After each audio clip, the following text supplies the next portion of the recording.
yang kita cintai ini, semoga berkumpulnya kita pada kesempatan pagi ini adalah di sisi Allah Subhanahu wa taala dicatat sebagai amal soleh yang akan memperberat amal kebaikan kita di akhirat kelak. Amin ya rabbal alamin.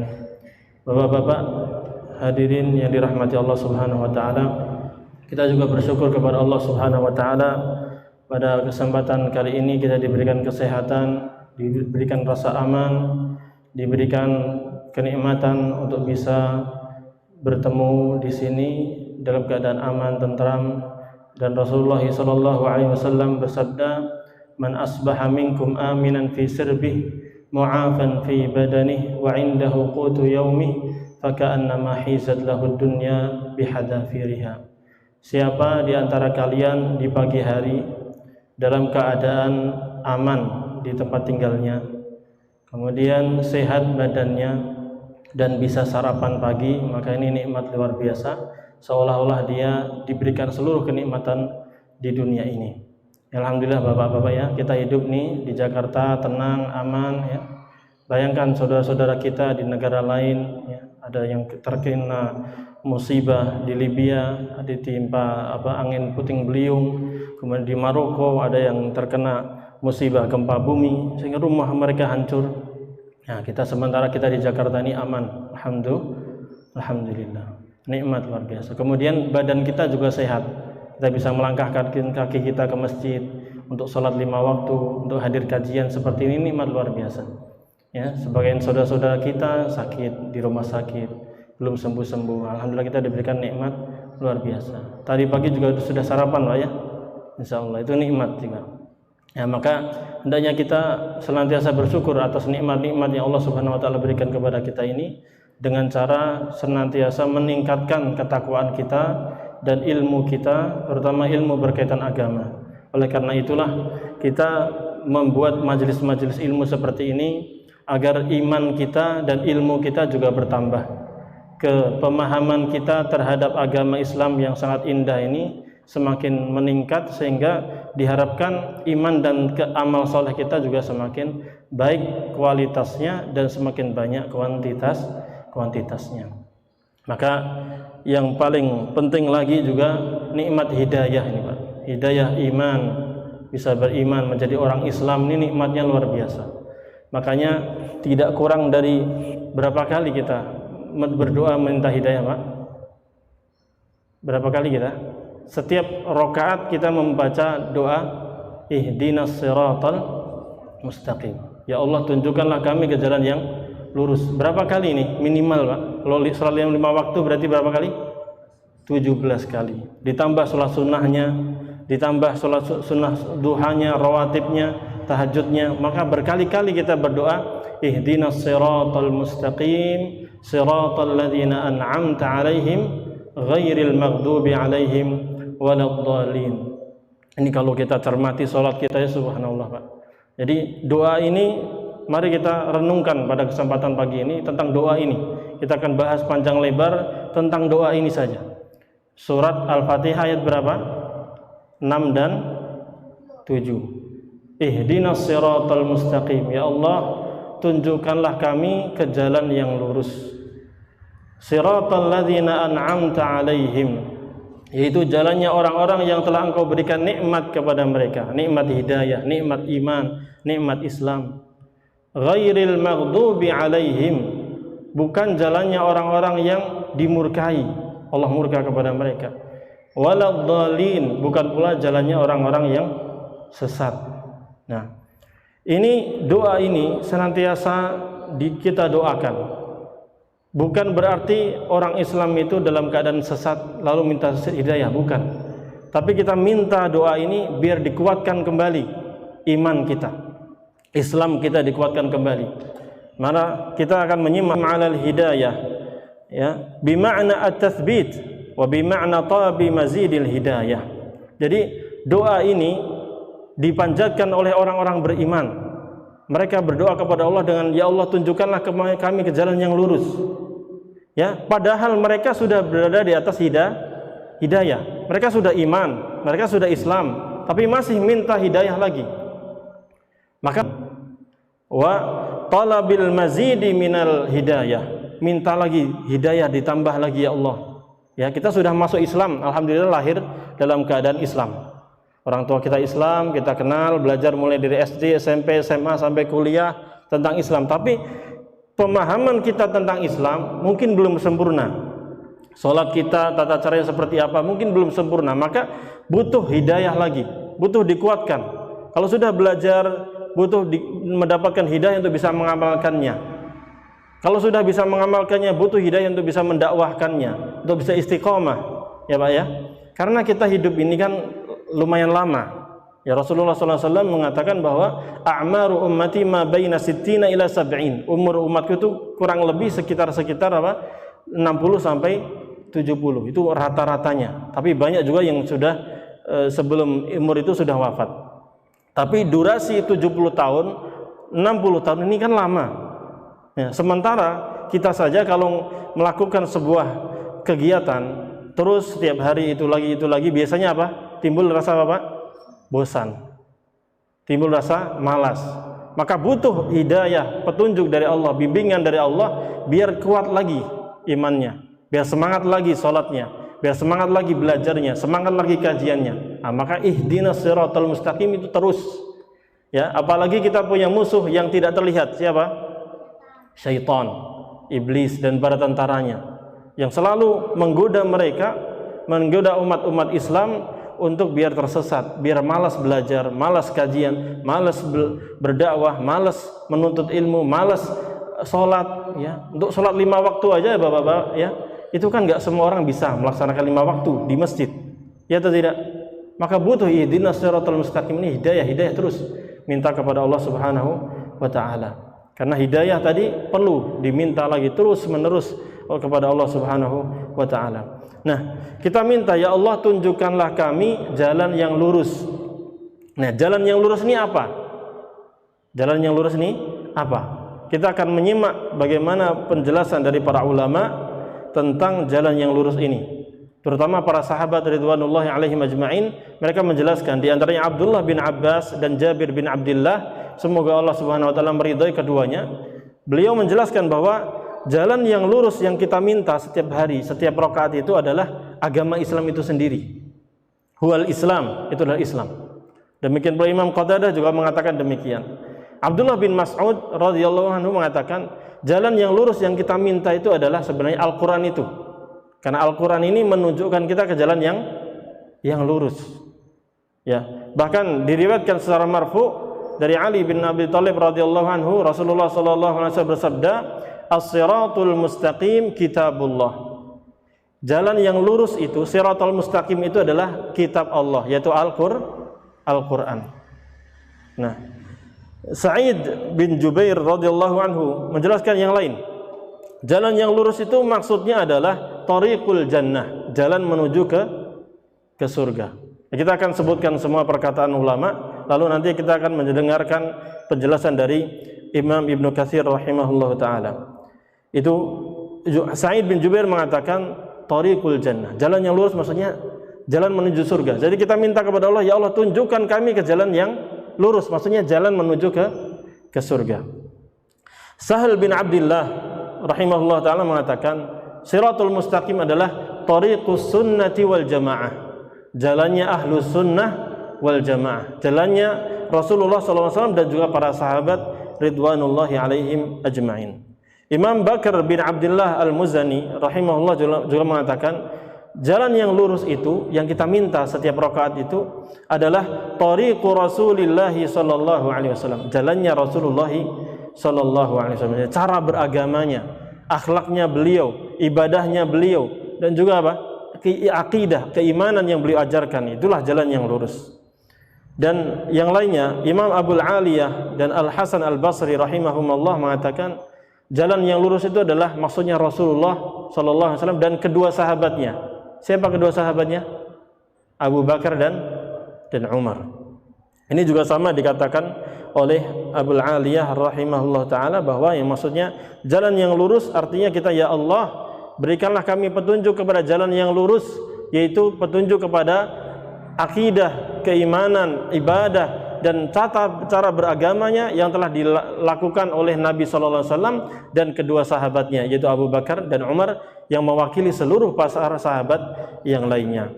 Maka inilah beberapa makna dari jalan yang lurus yang kita setiap rakaat meminta kepada Allah Subhanahu wa taala agar ditunjukkan kepada jalan tersebut. Nah, Imam Ibnu Katsir rahimahullah taala mengatakan, zikru hadhihi wa kullu hadhihi al-aqwal sahihah. Semua pendapat tadi terkait dengan jalan yang lurus itu semuanya benar. Enggak ada yang kontradiksi, sama-sama menguatkan. Ya. Beliau mengatakan wahiyya mutalazimah, bahkan semuanya masing-masing saling berkaitan dan saling menguatkan.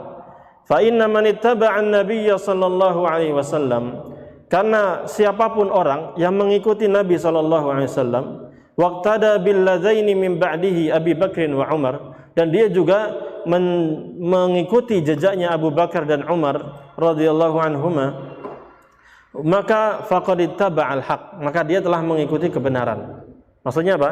Kalau dia cara beragama dia dalam beragama Islam, caranya itu sesuai dengan apa yang diajarkan oleh Nabi sallallahu alaihi wasallam dan yang diajarkan oleh para sahabat Nabi radhiyallahu anhum, sebagaimana Abu Bakar dan Umar di antara mereka, ya, maka dia telah mendapati kebenaran, telah mengikuti kebenaran. Itulah kebenaran yang hakiki. Islam yang benar yaitu yang dibawa oleh Nabi sallallahu alaihi wasallam dan juga para sahabatnya.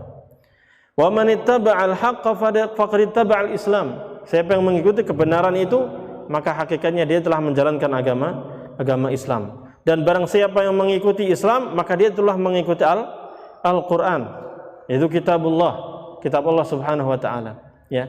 Secara tidak langsung maka as-siratul mustaqim, jadi secara umum kata Imam Ibnu Katsir rahimahullah taala, jalan yang lurus berarti mencakup semuanya.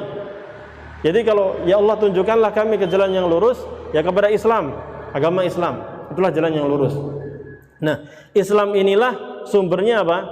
Al-Qur'an, kitab Allah yang suci, itu Al-Qur'anul Karim, dan juga hadis sunnah Nabi sallallahu alaihi wasallam, yaitu Nabi Muhammad sallallahu alaihi wasallam, dan yang telah dijalankan dipahami sama siapa? Abu Bakar dan Umar dan seluruh para sahabat lainnya.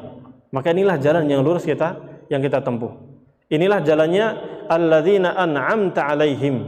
Jalannya orang-orang siratal ladzina an'amta alaihim. Jalannya orang-orang yang engkau telah berikan nikmat kepada mereka. Nikmat apa ini, Pak?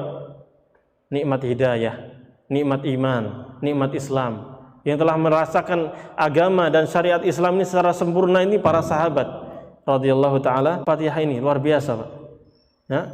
Ini orang-orang yang diberikan nikmat oleh Allah Subhanahu wa taala dengan nikmat iman dan Islam, inilah mereka lah hakikatnya yang mengikuti Allah dan Rasulullah sallallahu alaihi wasallam, Al-Qur'an dan hadis-hadis Nabi sallallahu alaihi wasallam.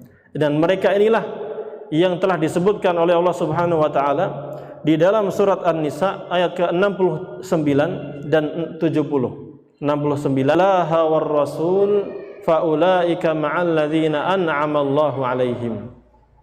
Siapa yang taat kepada Allah dan Rasul, maka mereka itulah orang yang telah Allah Subhanahu wa taala berikan nikmat iman dan Islam kepada mereka. Ya, siapa mereka? Allah melanjutkan minan nabiyyin, yaitu para nabi, wasiddiqin, dan orang-orang yang siddiq, yang senantiasa membenarkan wahyu dari Allah Subhanahu wa taala, wasyuhada'i wassalihin, orang-orang yang mati syahid dan juga orang-orang yang saleh. Nah, inilah mereka orang-orang yang taat kepada Allah dan Rasulnya. Mereka inilah orang-orang yang kita senantiasa minta agar kepada Allah Subhanahu wa taala agar kita bisa mengikuti jalan mereka. Siratal ladzina an'amta 'alaihim, ya Allah, kami ingin menempuh jalan orang-orang yang telah Engkau berikan nikmat iman kepada mereka. Jalannya para nabi, jalannya para siddiqin. Yang siddiqin, orang yang paling senantiasa membenarkan, yang paling utama adalah Abu Bakar As-Siddiq radhiyallahu taala anhu. Kita juga minta agar senantiasa bisa menempuh jalannya orang-orang yang syahid, mati syahid. Di antara mereka adalah Abu Bakar, di antara mereka ada Umar bin Khattab dan juga Utsman bin Affan dan Ali bin Abi Thalib radhiyallahu taala anhum. Dan juga para sahabat yang lainnya, wassalihin, orang-orang saleh. Nah, kita itu kan ingin masuk surga, Pak, ya. Betul? Inilah jalan yang lurus. Inilah jalan yang pernah ditempuh oleh mereka orang-orang saleh, para sahabat Nabi radhwanullahi alaihim ajma'in. Maka itu yang kita minta kepada Allah Subhanahu wa taala. Kita tidak mau menjadi orang-orang yang dimurkai oleh Allah Subhanahu wa taala, ghairil maghdubi alaihim. Orang yang dimurkai oleh Allah Subhanahu wa taala. Kenapa? Karena mereka ini enggak punya keinginan yang kuat. Buruk keinginan mereka untuk mengamalkan ilmu yang telah sampai kepada mereka. Jadi mereka itu tahu kebenaran tapi enggak mau mengamalkannya. Pernah mendengar kebenaran tapi enggak mau mengamalkannya. Ya, di antara mereka adalah orang-orang Yahudi. Dia tahu, dia membaca kitab-kitab terdahulu. Ulama-ulama mereka, rahib-rahib mereka membaca kitab-kitab tentang Nabi Muhammad SAW. Tapi ketika datang Nabi Muhammad SAW, mereka enggak mau beriman. Demikian pula orang-orang Nasrani. Ulama-ulama mereka tahu tentang kenabian Nabi Muhammad SAW, tapi mereka tidak mau mengimaninya. Maka mereka juga termasuk orang-orang yang waladhdallin, orang-orang yang sesat, menyimpang dari jalan Allah Subhanahu wa taala. Maka hadirin yang dirahmati Allah Subhanahu wa taala, dari ayat yang mulia ini yang senantiasa kita baca dan kita menghafalnya, kita bisa menyimpulkan bahwa manusia ini terbagi menjadi berapa berarti, Pak? Ada berapa? Dari apa? Yang saya jelaskan tadi berarti manusia terbagi menjadi berapa? Tiga. Berkaitan dengan ilmu dan amal. Ya. Berkaitan dengan ilmu dan amal, maka manusia yang terbagi menjadi tiga. Yang pertama adalah mereka yang punya ilmu dan dia mengamalkannya. Dia beramal sesuai dengan ilmu yang dia miliki, sesuai dengan Al-Quran dan hadis Nabi SAW, sesuai dengan agama Islam yang benar, as-siratal mustaqim. Inilah mereka yang menempuh jalan ini kelompok yang pertama. Dan inilah orang-orang yang mukmin sebenarnya, orang yang betul-betul beriman. Nanti kita akan rinci. Yang kedua, kelompok yang kedua adalah orang-orang yang tahu ilmu, mengetahui ilmunya, tapi tidak mau mengamalkannya. Ini kelompok yang kedua. Kelompok yang ketiga adalah orang-orang yang mengamalkan sesuatu yang dia tidak punya ilmu tentangnya, atau dia beramal dengan kebodohan, hanya ngikut-ngikut saja, tidak ada dasarnya, dia ikut-ikutan, sehingga mereka tersesat dari jalan Allah Subhanahu wa taala dan tidak menempuh jalan yang lurus ini. Nah, mari kita jelaskan secara rinci tentang tiga kelompok orang tersebut. Tadi kelompok pertama apa, Pak? Orang yang punya ilmu dan mengamalkan ilmunya. Inilah orang-orang mukmin yang sebenarnya. Inilah orang-orang yang Allah Subhanahu wa taala berikan nikmat hidayah kepada mereka. Inilah syiarnya orang-orang yang senantiasa menempuh jalan yang lurus. Mereka memiliki slogan yaitu al-ilmu qabla al-qawli wal amal. Mereka harus berilmu sebelum berbicara, sebelum mengungkapkan statement, sebelum menulis, sebelum berceramah, sebelum menyampaikan tentang agama, dan juga sebelum mengamalkannya. Maka ibadah mereka betul-betul berdasarkan dengan wahyu dari Al-Quran ataupun sunnah Nabi SAW. Karena Al-Quran dan sunnah merupakan perintah Allah dan perintah Rasulullah SAW, dan dengannya dia beribadah kepada Allah Subhanahu wa taala. Ini orang yang pertama. Dan inilah kalau kita perhatikan, Allah Subhanahu wa taala ketika menjanjikan surga itu hanya diberikan kepada kelompok pertama ini, yaitu orang-orang yang apa tadi? Punya ilmu dan dia mengamalkan. Disampaikan ayat-ayat Allah kepada dia memahami dengan benar, dia mengamalkannya. Disampaikan hadis-hadis Rasulullah SAW dengan benar, dia memahaminya, dia mengamalkannya. Maka mereka inilah orang-orang yang beruntung. Maka semua yang Allah Subhanahu wa taala puji di dalam Al-Quran, yang Allah janjikan kepada mereka masuk surga, yang Allah sebut sebagai mereka orang-orang yang beriman, yang bertakwa, orang-orang yang memiliki yang dijanjikan masuk surga, al-muflihun, orang-orang yang mendapatkan kemenangan, ya, keberuntungan dunia dan akhirat, mereka yang mengumpulkan ilmu dan amal. Oleh karena itu, contoh saja di surat Al-Baqarah ayat ke-25, Allah Subhanahu wa taala memberikan kabar gembira, wa basyiril ladzina amanu wa 'amilus shalihat anna lahum jannatin tajri min tahtihal anhar, dan seterusnya. Dan hendaknya berikanlah kabar gembira kepada siapa?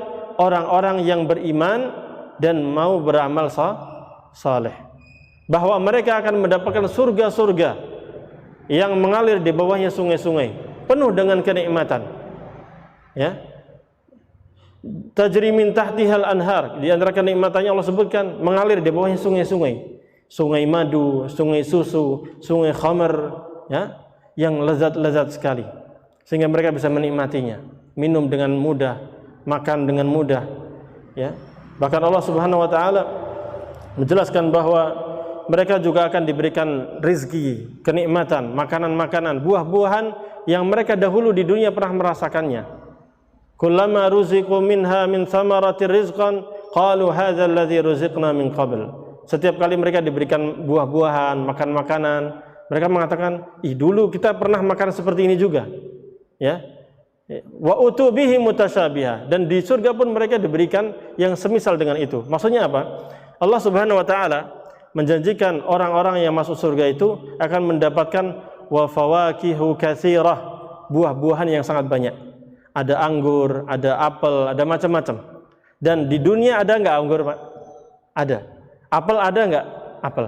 Tapi yang di surga namanya sama, tapi besarnya berbeda, ukurannya berbeda, lezatnya lebih nikmat lagi. Makanya mirip. Makanya mereka mengatakan, hadzal ladzi ruziqna min qabl. Ini dulu kami pernah dapat yang kayak gini juga waktu di dunia. Tapi di surga diberikan yang sama, yang mirip, tapi lebih nikmat lagi.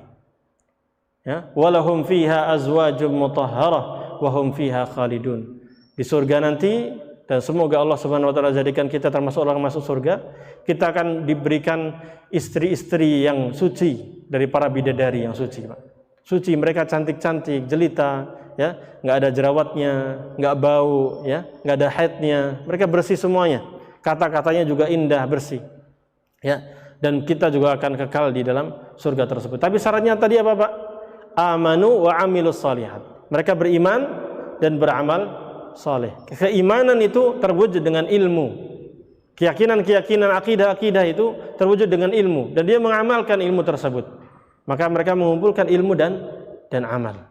Nah, itulah yang akan mendapatkan keberuntungan. Sama kalau kita membaca ayat-ayat yang lainnya, sama juga. Allah menyebutkan tentang orang-orang bertakwa, ciri-cirinya mereka berinfak dari hartanya. Kenapa mereka itu mengamalkan?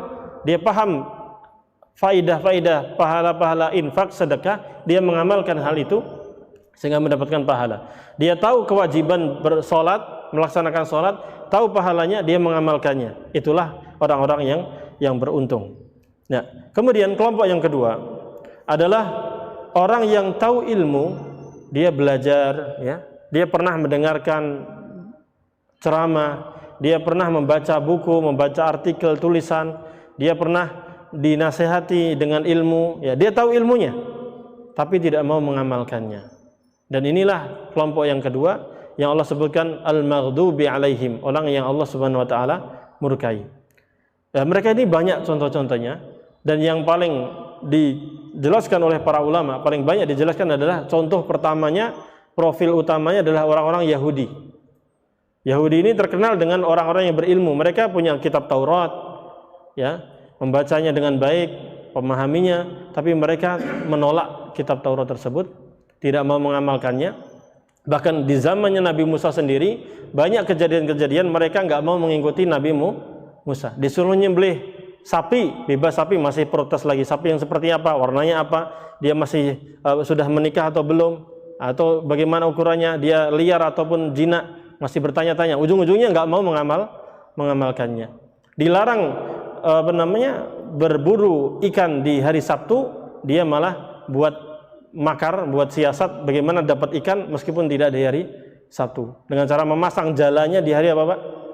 Jumat, panennya di hari Ahad.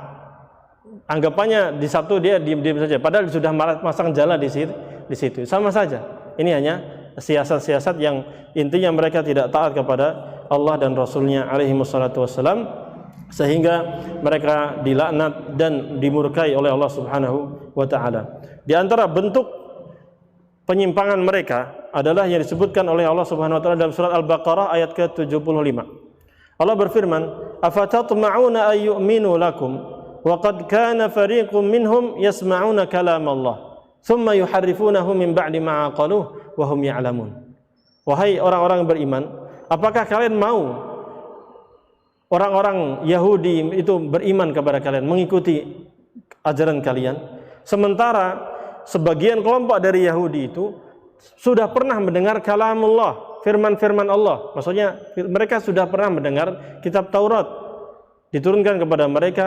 Kitab Taurat itu kepada Nabi Musa disampaikan kepada mereka, dan di zamannya Nabi Isa pun sudah turun kitab Injil kepada mereka. Mereka sudah mendengarkan kitab Taurat tersebut. Apa yang dilakukan oleh mereka? Yasma'una kalamullah, mereka dengar, tapi bukan kemudian mereka sami'na wa ata'na, mendengar dan taat langsung mengamalkan, tidak. Tapi thumma yuharrifunahu min ba'di ma aqaluh wa hum ya'lamun. Tapi mereka malah apa? Merubah-rubah ayatnya itu. Sehingga yang halal dibuat mereka jadi haram, yang haram dibuat mereka jadi halal. Termasuk yang mereka rubah adalah terkait dengan sifat-sifat Nabi Muhammad sallallahu alaihi wasallam. Sebagaimana Abu Aliyah rahimahullah taala mengatakan, orang-orang Yahudi ini mereka baca kitab Taurat, dia pelajari, di dalamnya ada ciri-ciri Nabi Muhammad sallallahu alaihi wasallam. Nah, ciri-ciri Nabi Muhammad sallallahu alaihi wasallam itu dihapus, diganti dengan kata-kata yang lain. Dan ini terbukti sekali. Bahkan sampai sekarang yang sudah diterjemahkan bahasa Inggris pun ada penyimpangan tersebut. Perubahan tersebut nyata, dan mereka juga mengakui adanya penyimpangan tersebut. Maka mereka merubah-rubah ayat tersebut. Nah, orang yang seperti ini kan sudah track record sejarah mereka sudah nyata bahwa mereka nggak bakal mengikuti wahyu itu. Dia tahu ilmu tapi tidak mau mengamalkannya, bahkan merubah ayat-ayat Allah subhanahu wa ta'ala. Maka pantaslah mereka itu mendapatkan murka Allah subhanahu wa ta'ala. Bahkan dalam ayat yang ke-146 surat Al-Baqarah juga Allah subhanahu wa ta'ala menjelaskan bagaimana mereka ini tahu ilmu dengan sangat detail, rinci sekali, terutama terkait dengan syariat Nabi Muhammad SAW, terutama dengan sifat-sifat ciri-ciri Nabi Muhammad SAW sebagai Nabi akhir zaman. Dan juga bagaimana syariat yang diajarkan beliau, bagaimana di mana beliau muncul itu mereka tahu. Makanya orang-orang Yahudi itu ngumpulnya di mana? Di Madinah awalnya itu. Kenapa? Karena mereka tahu dan disebutkan dalam kitab mereka bahwa Nabi akhir zaman, pembawa keselamatan itu nanti muncul di kota yang banyak pohon kurmanya, yaitu kota Madinah. Lihat, Allah Subhanahu wa taala menjelaskan, alladzina atainahumul kitab ya'rifunahu kama ya'rifuna abna'ahum. Wa inna fariqam minhum la yaktumunal haqqa wa hum ya'lamun. Orang-orang ahli kitab, ulama-ulama Yahudi dan juga ulama-ulama Nasrani ini telah diberikan kitab Taurat dan Injil. Mereka mengenali Nabi Muhammad SAW sama seperti mengenali anak-anak mereka. Bapak kalau punya anak, Bapak tahu anaknya, oh ini fulan. Dari 3 itu Bapak kenal nih, ciri-cirinya ini, kulitnya seperti ini, mukanya seperti ini, tahu detailnya. Orang-orang ulama Yahudi dan Nasrani sama, mereka juga kenal Nabi Muhammad SAW detail sekali, sehingga ketika Nabi Muhammad SAW datang ke Syam misalnya, mereka tahu ini, oh ini ciri-cirinya, betul ini Muhammad, nggak ada yang diragukan. Tapi mereka apa? Wa inna fariqam minhum la yaktumunal haqqa wa hum ya'lamun. Ya, namun sebagian kelompok dari ahli kitab mereka menyembunyikan kebenaran itu, kebenaran tentang Nabi Muhammad SAW, padahal mereka tahu ilmunya tapi nggak mau mengimaninya. Ya, bahkan mereka mengatakan qalu hadza sihrun mubin. Inilah sihir yang jelas. Mereka menuduh Nabi Muhammad SAW sebagai penyihir. Lihat bagaimana ilmu sudah sampai kepada mereka, ya, namun mereka menolaknya. Ya, oleh karena itu bahkan Umar bin Khattab radhiyallahu anhu bertanya kepada Abdullah bin Salam. Abdullah bin Salam itu, Pak, beliau adalah ulamanya Yahudi tapi masuk Islam. Dan beliau ditanya sama Umar bin Khattab radhiyallahu taala anhu, wahai Abdullah bin Salam, Allah Subhanahu wa taala menurunkan ayat tadi. Jadi orang-orang ahli kitab mengetahui dan mengenal Nabi Muhammad SAW dengan detail sama seperti mereka mengenal anak-anak mereka sendiri. Kaifa hadhil ma'rifah? Bagaimana kok bisa mengenal seperti ini wahai Abdullah? Maka Abdullah mengatakan, ya Umar, laqad araftuhu hina ra'aituhu kama a'rifu ibni. Wahai Umar, saya kenal Nabi Muhammad itu sebagai seorang rasul ketika saya melihat beliau sebagaimana saya mengenali anak saya sendiri. Wa ma'rifati bi Muhammadin sallallahu alaihi wasallam ashadda min ma'rifati bibni. Bahkan saya lebih mengenal Nabi Muhammad SAW daripada mengenal anak saya sendiri. Kenapa? Karena di Taurat itu dijelaskan dengan detail. Sehingga Umar bertanya lagi, ya, "Wa kaifa dzalik?" Bagaimana itu bisa terjadi wahai Abdullah? Maka Abdullah bin Salam mengatakan, "Asyhadu annahu Rasulullah haqqun minallah." Saya bersaksi bahwa dia Muhammad ini betul-betul utusan Allah yang benar-benar datang dari Allah Subhanahu wa taala. Wa qad na'atahu Allahu fi kitabina. Sungguh Allah Subhanahu wa taala telah mensifati Nabi Muhammad SAW ini di kitab kami. Kitab apa, Pak? Taurat. Sudah detail sekali, jelas. Ciri-ciri fisiknya seperti ini, bentuknya seperti ini, ada tanda kenabian yang seperti ini, jelas semuanya. Allahu Akbar. Ya, sehingga tidak samar bagi mereka tentang Nabi Muhammad SAW. Namun meski demikian, sebagian mereka tidak mau mengimani Nabi Muhammad SAW. Nah, sedikit sekali di antara Yahudi ini yang mengimaninya. Di antara mereka adalah Abdullah bin Salam radhiyallahu taala anhu. Kemudian di antara kelompok orang-orang yang dia tahu ilmu tapi tidak mau mengamalkannya adalah orang-orang yang menjadi dai-dai, penyeru, ya, baik yang ceramah ataupun apa-apa.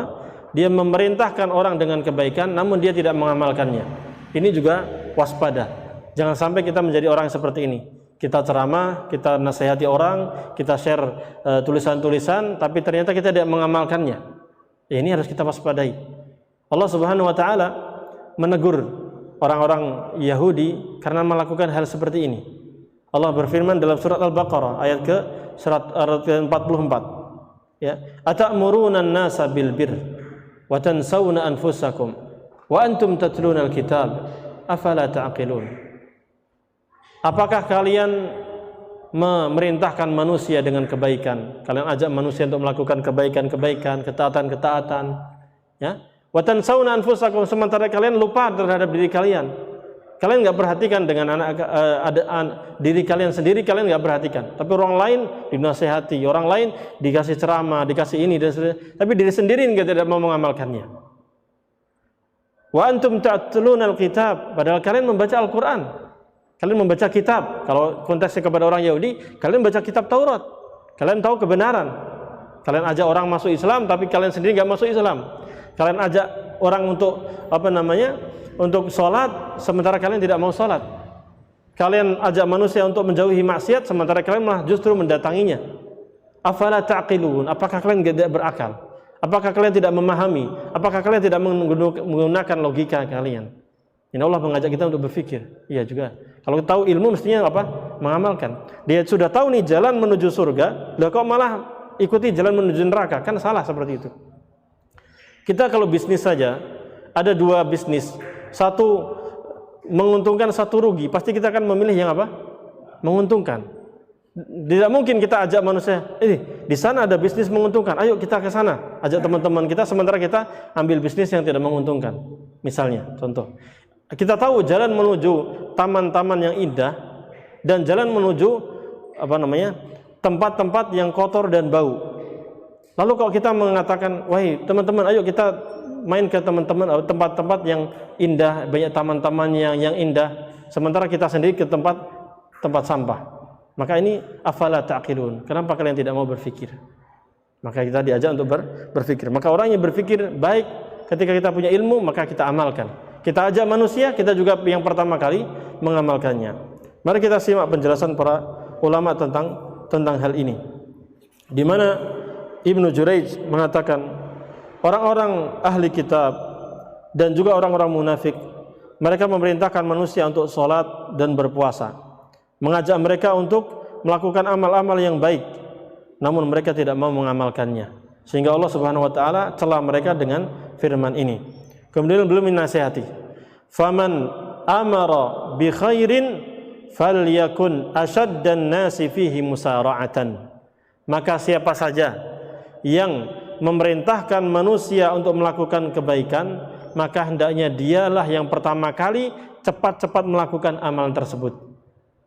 Jadi kalau kita mengajak orang untuk melakukan amal soleh tertentu, misalnya sholat, yuk Pak, yuk kita sholat berjamaah 5 waktu, maka kita yang pertama kali duluan menuju ke masjid. Pertama kali yang semangat untuk menuju ke masjid. Jangan sampai kita sudah berkuar-kuar ya menasihati yuk ke masjid kita waktu azan kita masih di rumah. Waktu ke azan bahkan qomat kita masih di rumah. Bahkan enggak sholat jamaah di masjid. Maka ini afala ta'qilun. Kenapa kalian tidak mau berpikir tentang hal itu? Kan miris sekali. Bahkan mari kita dengar sebuah riwayat yang sangat mengerikan dari Anas bin Malik radhiyallahu ta'ala anhu. Ini disampaikan oleh Imam Ahmad dalam musnadnya. Rasulullah sallallahu alaihi wasallam bercerita, ketika saya Isra Mi'raj. Isra Mi'raj dari mana, Pak? Dari Mekah ke Masjidil Haram ke Masjidil Aqsa. Kemudian naik ke Sidratul Muntaha untuk menerima wahyu apa nih? Salat lima waktu.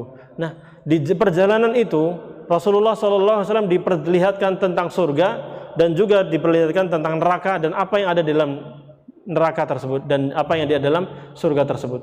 Bahkan beliau bertemu dengan para nabi dan rasul. Nah, di antara yang beliau lihat, beliau mengatakan gini, marartu, saya melewati pada malam Isra Mi'raj itu, marartu bi ala qaumin shifahuhum tuqradu bimaqaridha min nar. Saya waktu itu melewati suatu kaum yang di neraka. Saya melihat dengan mata kepala saya sendiri, di neraka ada orang-orang yang mulut mereka ini, Pak, dipotong-potong dengan gunting-gunting dari neraka. Mulutnya ini dan lidahnya dipotong-potong dengan apa? Gunting dari neraka. Mengerikan, disiksa seperti itu. Ya. Maka Rasulullah SAW bertanya kepada malaikat Jibril, "Man haula?" Siapa mereka itu? Wahai malaikat Jibril. Maka malaikat Jibril mengatakan, "Khutaba'u min ahli dunya mimman kanu ya'muruna an-nasa bil birr wa yansawna anfusahum wa hum yatluna al-kitab afala ya'qilun." Mereka dakwahkan.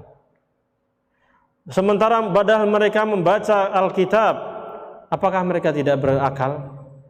Ya, luar biasa. Ini siksanya apa tadi, Pak? Dipotong lidahnya itu. Allah, di neraka masalahnya. Kalau di dunia mungkin masih bisa ke rumah sakit, masih bisa diobati, ya, dan sebentar kalau di dunia. Tapi di akhirat, di neraka, berarti menunjukkan dosa besar ini, bahaya. Maka ini nasihat juga bagi untuk para penceramah, baik ustadz, kiai, ataupun habib, ataupun para dosen, para guru, para pengajar, semuanya para ulama ini hendaknya mereka yang terdepan untuk mengamalkan kebaikan-kebaikan yang mereka ajarkan.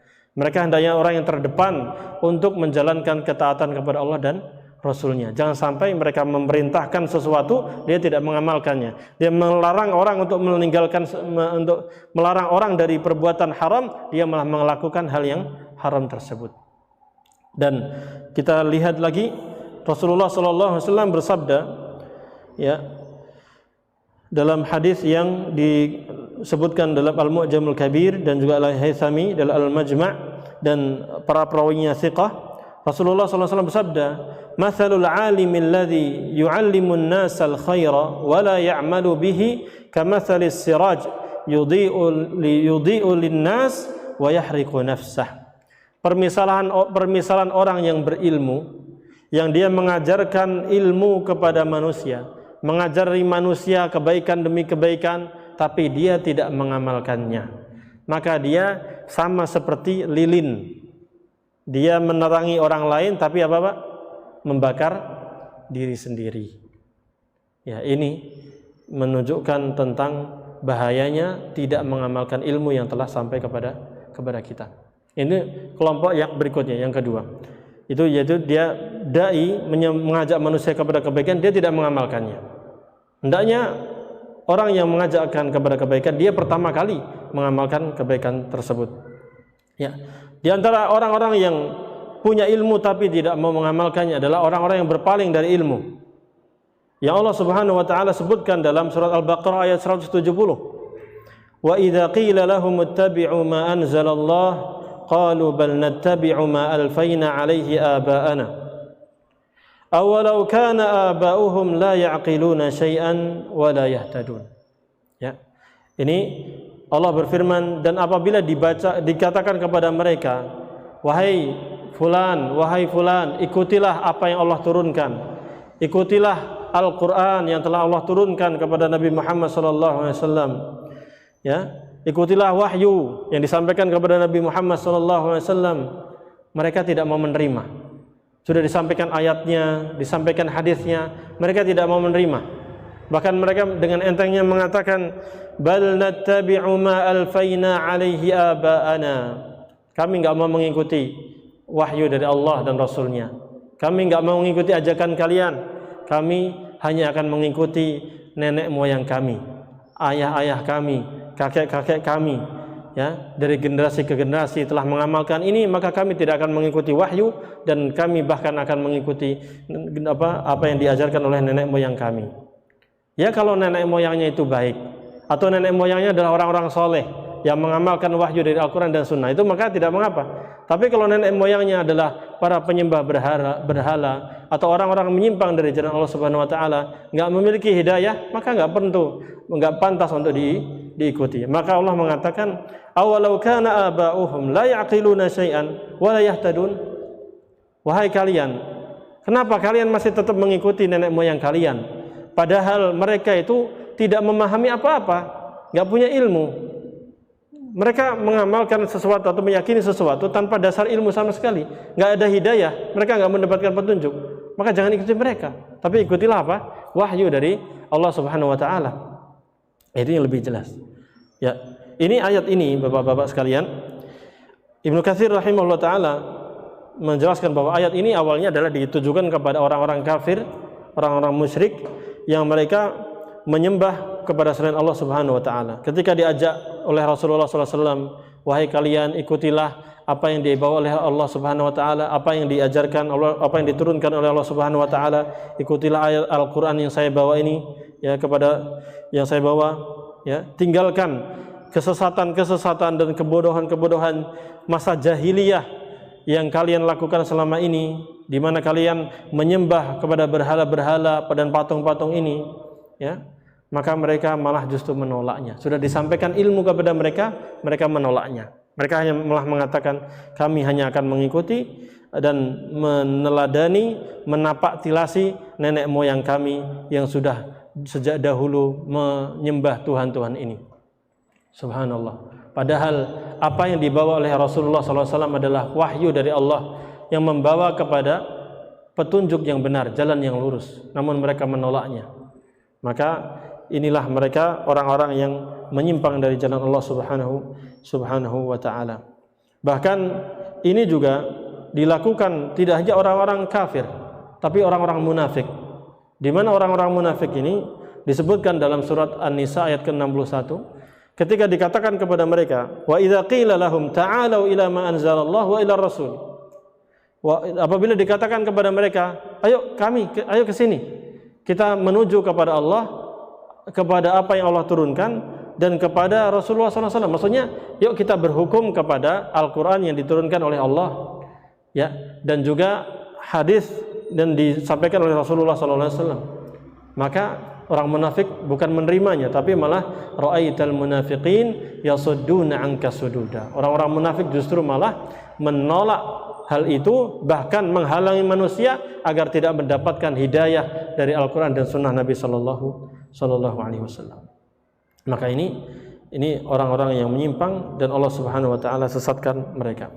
Di antara orang-orang yang sudah tahu ilmunya tapi dia tidak mengamalkannya adalah orang-orang yang bermaksiat kepada Allah. Dia tahu hukumnya ini haram, dia tahu hukumnya ini dilarang, tapi dia tidak menjalankannya.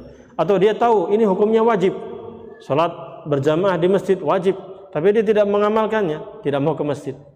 Ke masjid paling cuma Jumat doang atau salat Id doang. Lihat, subhanallah. Padahal kewajiban salat ini jelas-jelas wajibnya.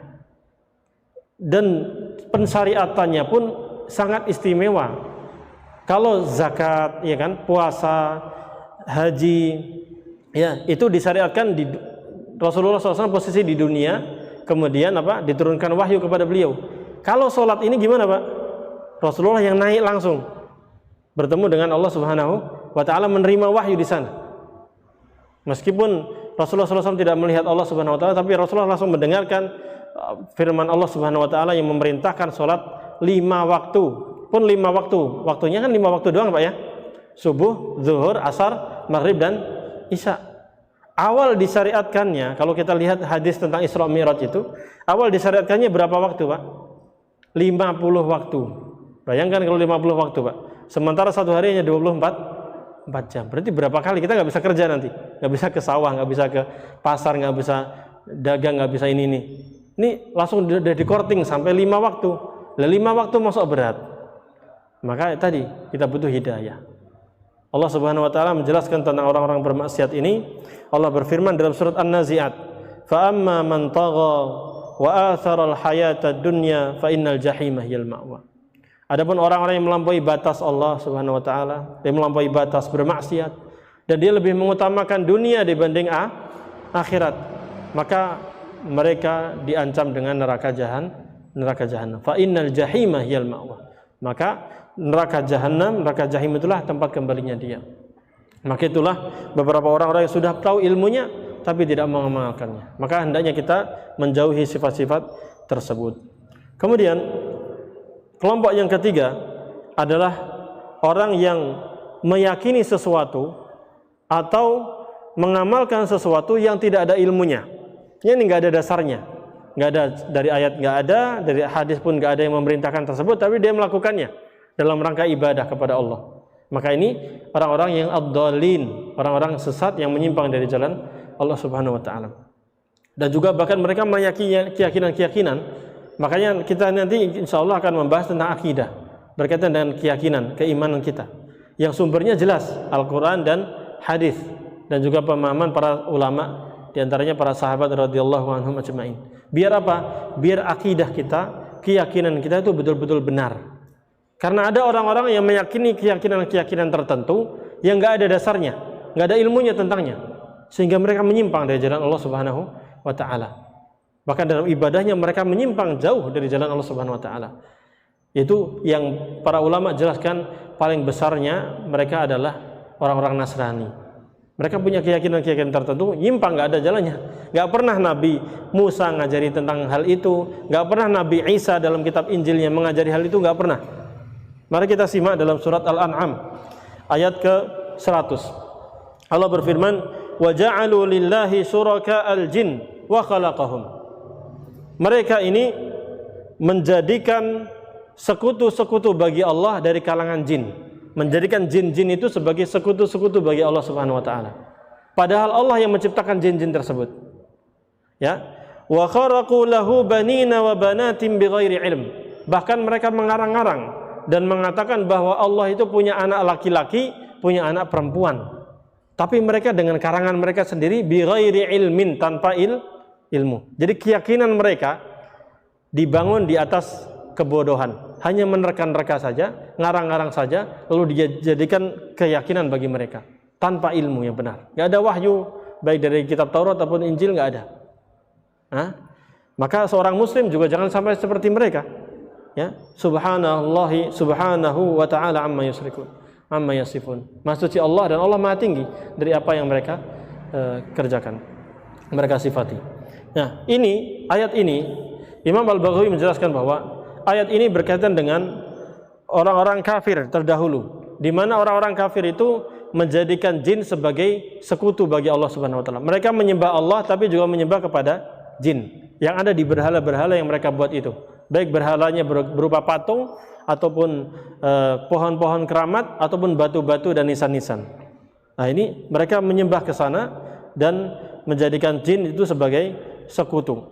Di antara mereka bahkan ada yang meyakini bahwa jin itu atau iblis itu memiliki andil dalam menciptakan sebagian dari makhluk-makhluk yang ada ini. Mereka mengatakan bahwa iblis itu Allah Subhanahu wa taala adalah pencipta cahaya, manusia, hewan-hewan dan binatang-binatang yang ada ini, semuanya Allah yang menciptakannya. Adapun iblis ini juga menciptakan, tapi menciptakan kegelapan, menciptakan hewan-hewan buas, menciptakan ular-ular yang berbisa dan juga kalajengking yang berbisa. Itu penciptaannya siapa? Jin, kata mereka. Ini syirik kepada Allah Subhanahu wa taala dalam masalah apa? Rububiyah. Padahal yang menciptakan semua yang ada ini siapa, Pak?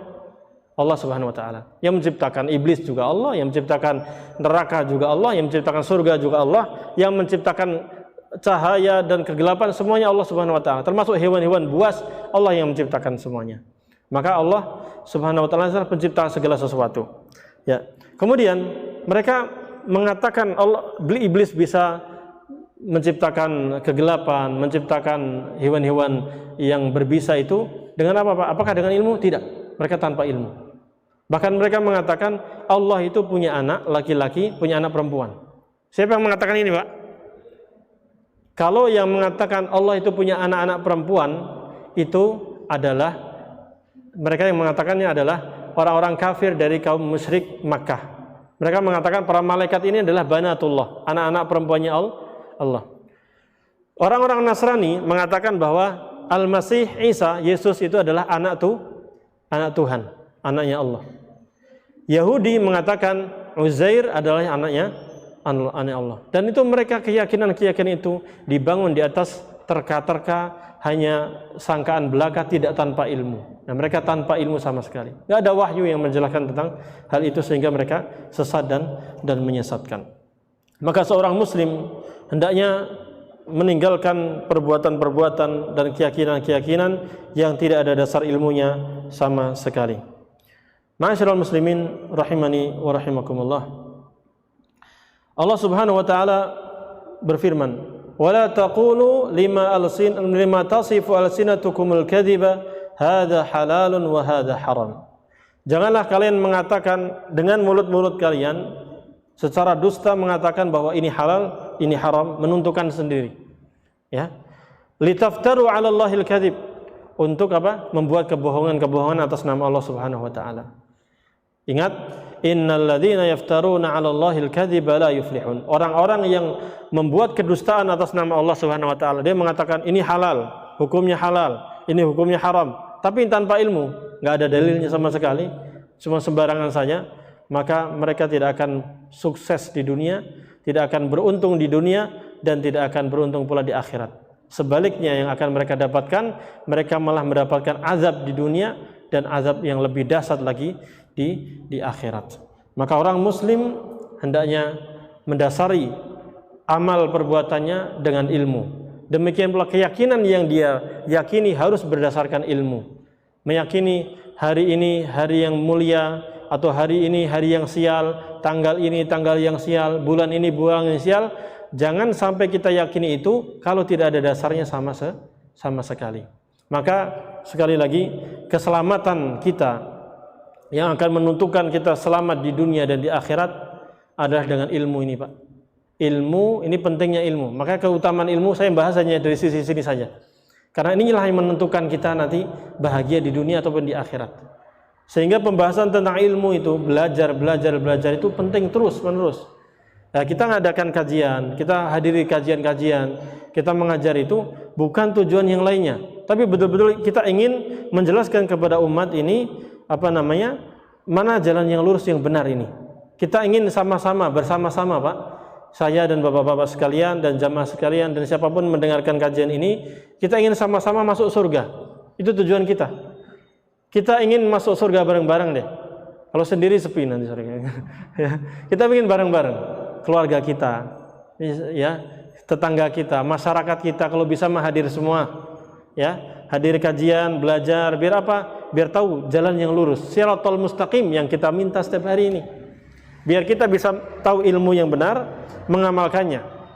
Ya, sehingga kita tidak termasuk orang yang dimurkai oleh Allah, tidak pula termasuk orang yang tersesat dari jalan Allah. Kita ingin istiqamah di atas jalan yang lurus sampai akhir hayat kita. Sampai kita dipanggil oleh Allah Subhanahu wa taala dengan panggilan yang indah. Ya ayyatuhan nafsul mutmainnah irji'i ila rabbiki radiyatan mardiyah fadkhuli fi ibadi wadkhuli jannati. Kita ingin seperti itu nanti dipanggil oleh Allah.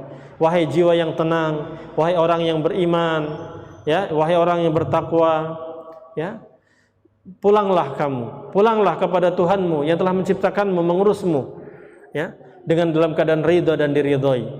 Masuklah ke dalam golongan hamba-hamba kami yang beriman dan masuklah ke dalam surga kami. Tapi ingat, Pak, syaratnya kita harus berilmu dan beramal saleh.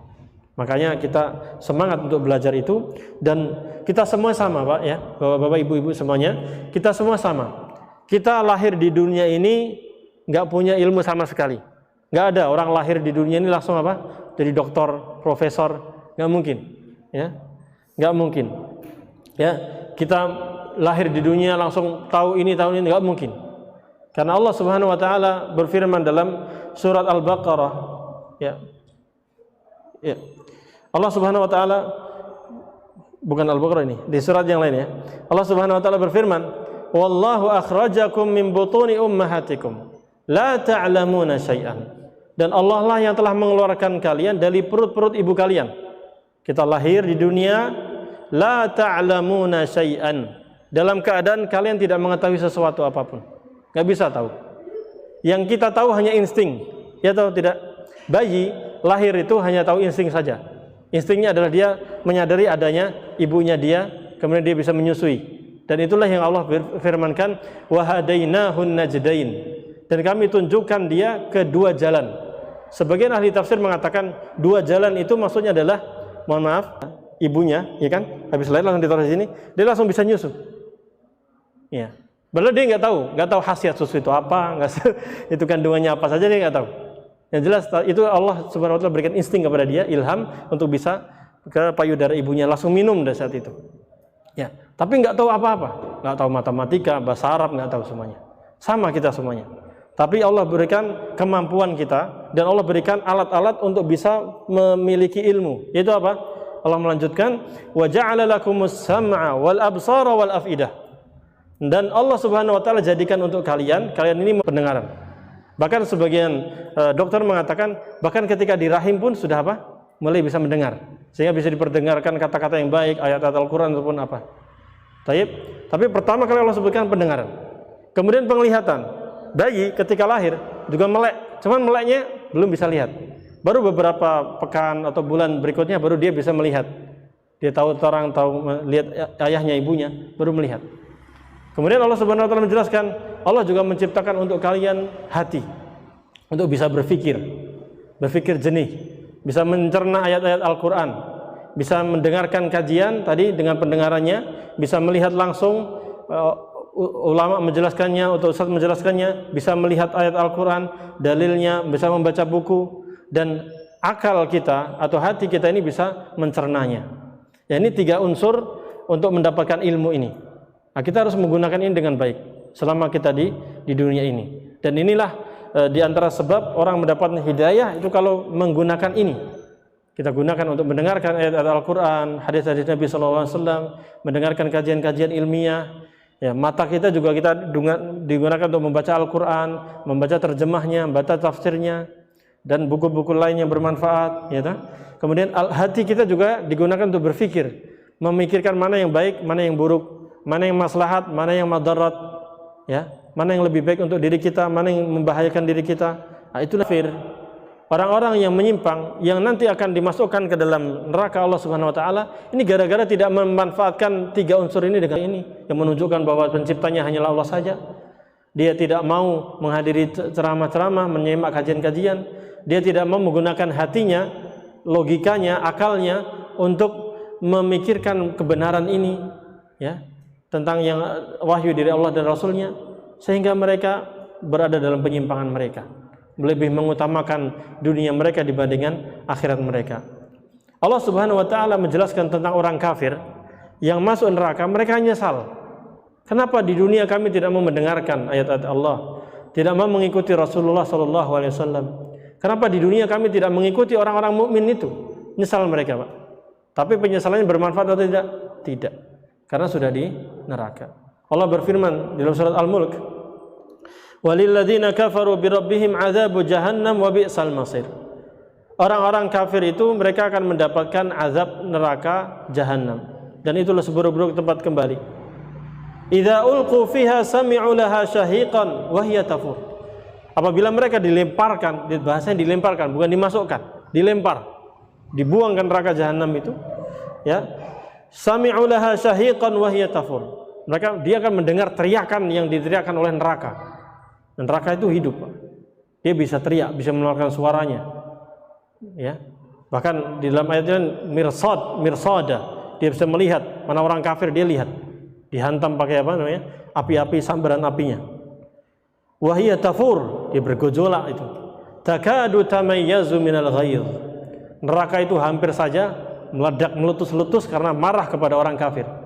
Dia jengkel kepada orang-orang kafir karena ini orang kafir dulu tidak mau beriman kepada Allah, tidak beriman kepada Tuhanku. Dia mendustakan, bahkan mencela, mencaci maki Rasulku, mencaci maki orang beriman, mengejek, merendahkan orang beriman.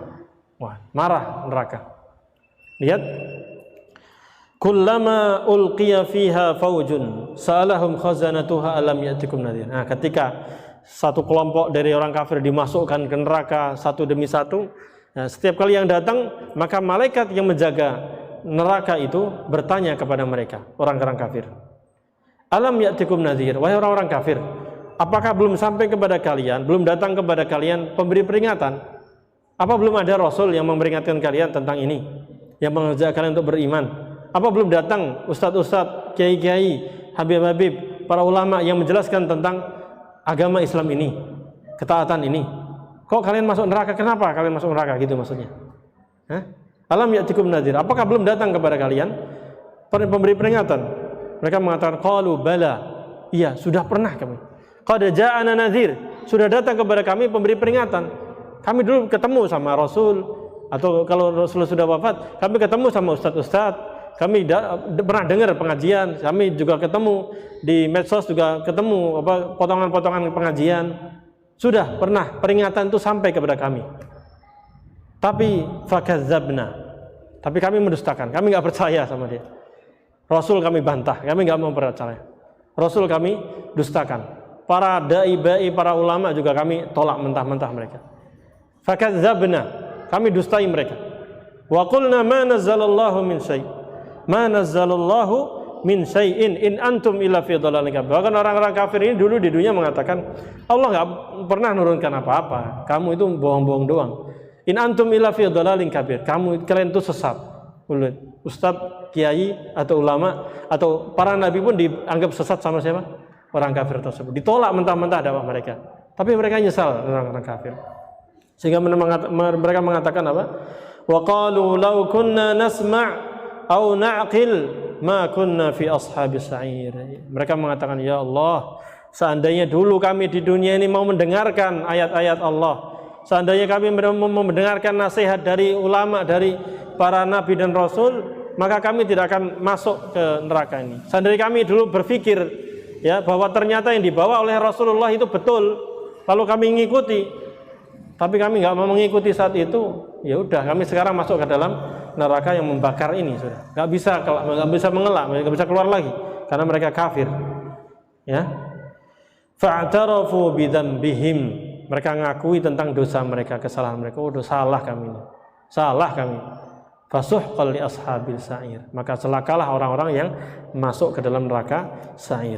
Ya, lihat penyesalan orang-orang kafir seperti itu, nggak menggunakan pendengarannya, penglihatannya, logikanya, akalnya untuk mendengarkan ayat-ayat Al-Quran, hadis dan Rasul. Nggak mau menerima kebenaran yang datang kepada mereka, sehingga mereka menyesal. Lihat Pak, Allah Subhanahu Wa Taala menyampaikan ini kepada kita yang masih hidup. Biar apa Pak? Ya biar kita nggak menyesal seperti mereka. Lihat, sayangnya Allah kepada kita itu, Allah ceritakan gini, orang penghuni surga cirinya ini nih, jelaskan biar kita ngikuti mereka. Penghuni neraka cirinya mereka ini, sebabnya mereka gini. Allah jelaskan biar kita nggak ngikuti mereka.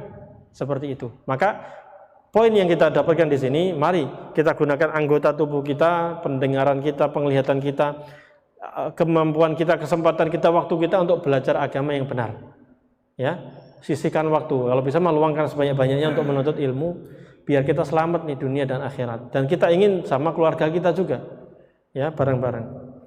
Ya, dan singkatnya terakhir ya, kita akan jelaskan bahwa biar kita mendapatkan ilmu, kita ada beberapa poin.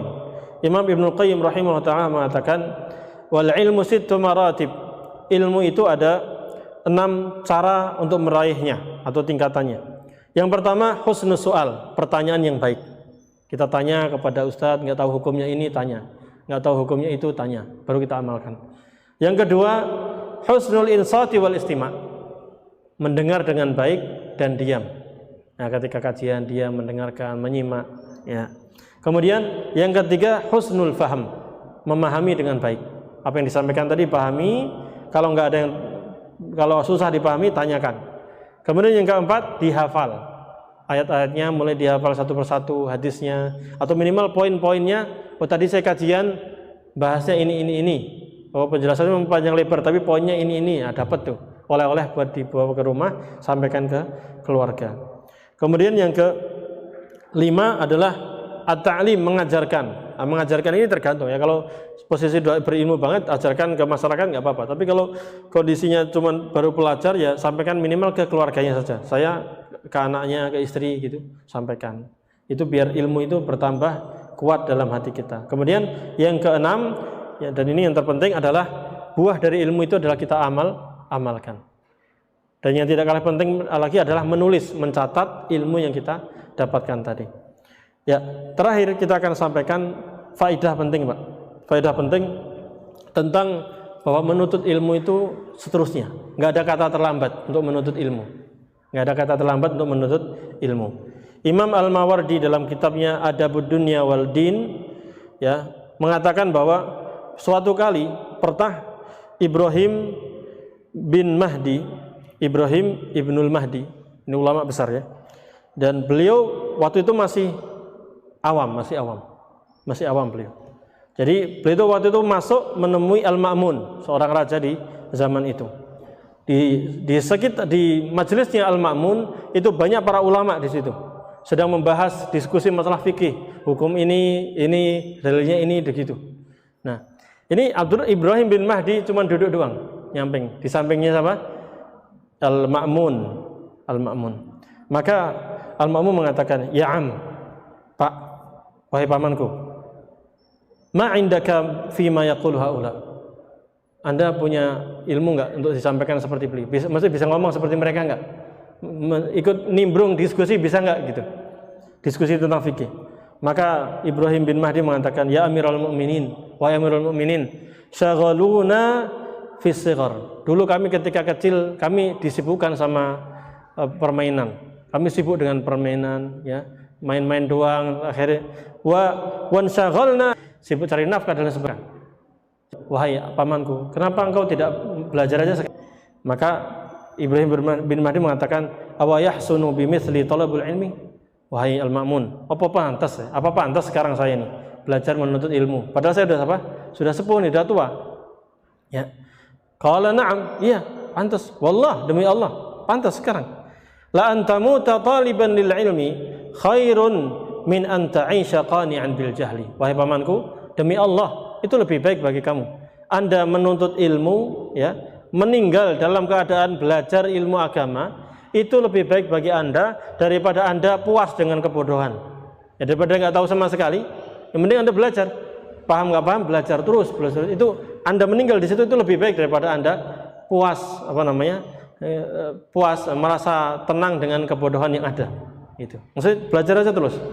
Kemudian Ibrahim bin Mahdi mengatakan, wa ila mata yahsunu bi talabul ilmi, sampai kapan saya pantas untuk belajar agama, menuntut ilmu, sampai kapan?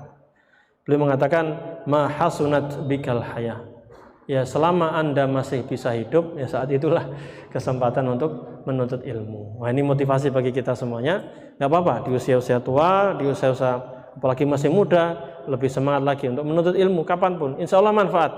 Ya satu majelis Bapak mendapatkan tentang seperti ini, keutamaan dan pentingnya menuntut ilmu, bahwa ilmu inilah yang mengantarkan kita nanti ke jalan yang lurus, jalan menuju surga, kepada pemahaman Islam yang benar, ya bisa kita amalkan, ya sedikit demi sedikit. Nanti di majelis yang lain kita membahas tentang iman kepada Allah, itu apa saja rinciannya, bagaimana kita beribadah kepada Allah yang benar, seperti apa. Nah, seperti itulah yang bisa kita sampaikan pada kesempatan siang yang berbahagia ini. Taib, ini ada pertanyaan. Bagaimana hukumnya balasan bagi orang yang mengamalkan tapi masih berbuat maksiat? Mengamalkan ilmu tapi masih bermaksiat. Ya, seorang muslim dalam menjalankan ilmu agama ini dia memang berusaha untuk beramal, terus beramal. Kadang memang ada waktu-waktu tertentu dia futur atau dia tergoda oleh kemaksiatan. Ya, maksiat itu tidak mengapa. Bukan tidak mengapa maksiat, maksudnya itu terjerumus dalam maksiat itu kesalahan, iya kesalahan. Tapi jangan sampai kesalahan ini membuat kita futur untuk menuntut ilmu. Tetap amalkan. Kalau sesekali Anda tergoda oleh syahwat, tertipu oleh godaan syaitan, maka ketika Anda sadar bahwa itu dosa, itu maksiat, langsung bertaubat. Sehingga Allah hapus dosa kita, tapi lanjutkan lagi ketaatan-ketaatan yang lainnya. Dan Rasulullah SAW bersabda, wa atbi'i sayyi'atal hasanah tamhuha. Ikutilah keburukan buruk itu dengan kebaikan. Maka kebaikan ini akan menghapus perbuatan buruk itu. Jadi kalau kita bermaksiat, tapi jangan menyengaja maksiat juga. Maksudnya bermaksiat, terjerumus dalam syahwat, kita sadar, istighfar kepada Allah Subhanahu wa taala, taubat, lalu kita lakukan amal-amal soleh yang lain, sedekah, ibadah, sholat dan seterusnya. Ini akan menutupi tadi kesalahan tadi. Bahkan Allah Subhanahu wa taala berfirman tentang orang-orang yang bertakwa yang Allah janjikan surga. Sifat mereka, Pak, bukan orang yang lepas dari dosa, tidak. Mereka kadang terjerumus dalam dosa, tapi ketika berbuat dosa sadar, langsung bertakwa dan kembali rujuk untuk bertaubat kepada Allah Subhanahu wa taala. Allah berfirman, "Walladzina idza fa'alu fahishatan aw dzalamu anfusahum dzakarullah fastaghfiru lidzunubihim wa may yaghfiru dzunuba illallah wa lam yusirru 'ala ma fa'alu wa hum ya'lamun." Mari kita perhatikan. Orang-orang bertakwa itu ketika dia di dunia, mereka apabila melakukan perbuatan fahisyah, perbuatan yang keji, dosa maksiat, atau menzalimi diri mereka dengan perbuatan-perbuatan dosa-dosa kecil, maka mereka apa? Zakarullah. Mereka ingat Allah. Kita maksiat, langsung ingat Allah. Lalu mereka apa? Fastaghfiru lidzunubihim. Istighfar, minta ampun kepada Allah karena dosa-dosa mereka. Wa may yaghfiru dzunuba illallah. Karena memang enggak ada lagi yang bisa mengampuni dosa kecuali Allah. Tapi ingat, walam yusirru ala ma fa'alu wa hum ya'lamun. Tapi mereka tidak mengulang kembali, tidak terus-menerus bermaksiat dalam keadaan mereka mengetahuinya. Jadi poinnya demikian. Tenggelam maksiat, langsung sadar lagi, istighfar, tobat kepada Allah, lanjutkan lagi taatnya. Tenggelam lagi, tobat lagi, terus. Jangan sampai kita putus asa dari taubat. Allah berfirman, "Innallaha yuhibbut tawwabin wa yuhibbul mutatahhirin." Sesungguhnya Allah itu cinta kepada orang-orang yang tawab, selalu apa? Bertaubat. Artinya dia dosa tobat terus, Pak. Nggak ada berhentinya sampai dia akhir hayat dia diampuni oleh Allah Subhanahu wa taala. Baik, ini ada yang bertanya tadi, Pak? Fadhal, ada hadiah, Pak? Wah, yang bertanya tadi seperti Bapak, fadhal, Pak. Silakan. Ini hadiah untuk ini. Ada yang bertanya. Hah? Untuk yang bertanya. Iya, untuk bertanya, fadhal. Ya, itu hadiah zikir pagi sore. Baik, demikian. Kalau ada pertanyaan lagi bisa ada hadiahnya atau yang menjawab pertanyaan dari. Baik. Ini ada satu lagi, Pak. Hadiah. Baik. Ada yang bertanya. Apa yang dimaksud dengan jalan yang lurus? Tadi ada beberapa tafsir, silakan sebutkan. Tadi para sebagian ulama menjelaskan tentang definisi atau pengertian atau makna dari Shiratal Mustaqim, jalan yang lurus itu apa saja? Silakan, Pak. Oh, yang bisa jawab ada buku ini. Ini dua, Mas. Dua buku ini. Fadhal, silakan. Jalan yang lurus tadi apa saja, Pak? Enggak apa-apa, fadhal. Sebutkan 1, 2, 3 boleh.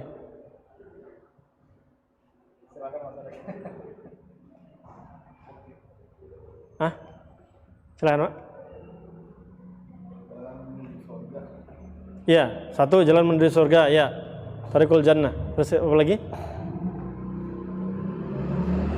Jadi yang kita minta setiap hari ini, jalan yang lurus. Nah, itu apa saja? Tadi jalan menuju surga, ya betul. Silakan, Pak. Yang ilmu dan yang ilmu dan diamalkan. Itu poinnya itu. Bukan, maksudnya Shiratal Mustaqim, jalan yang lurus itu sebagian ulama kan menjelaskan ini ada jalan menuju surga tadi. Satu lagi apa?